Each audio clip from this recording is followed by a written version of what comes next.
Week 15 player spotlights. It's been a frustrating year for J.K. Dobbins, but he returned in Week 14 to see 43% of the snaps. He carried the ball 15 times for 120 rushing yards. He scored a touchdown. He had 18.9 fantasy points.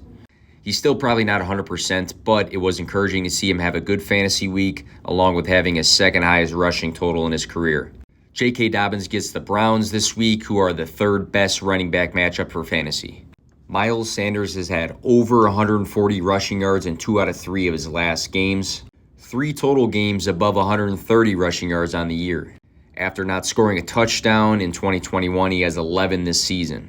He's averaging 14.6 fantasy points per game, and he gets a great matchup against Chicago, who allow the 4th most fantasy points per game to running backs.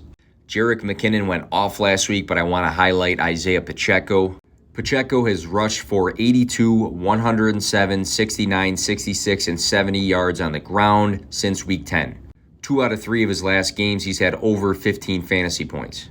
He draws Houston this week, which is the best fantasy matchup for running backs.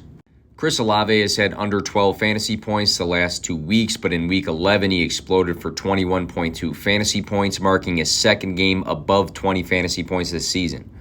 Olave per game has had 8.2 targets, 5 receptions, and 73.9 receiving yards. He's top 12 in total receiving yards on the year. He's number 6 in air yards and number 3 in deep targets for the wide receiver position, showing upside potential. Chris Olave draws Atlanta, which is the 5th best fantasy matchup for wide receivers. I think he has a big day. The fantasy points for Keenan Allen have been trending up the last 4 weeks, 11.4 to 15.9 to 20.8 to 21.2. During this span, he's had games of 94, 88, and 92 receiving yards. Allen has had back-to-back weeks of 14 targets apiece on the dot. The Chargers draw Tennessee, who are the best fantasy matchup for wide receivers. Amari Cooper remained sidelined on Wednesday's practice. The Donovan Peoples-Jones and Deshaun Watson chemistry was on full display last week. He caught 8 of 12 targets for 114 receiving yards and finished with 19.4 fantasy points. Back-to-back weeks with Watson over 13 fantasy points.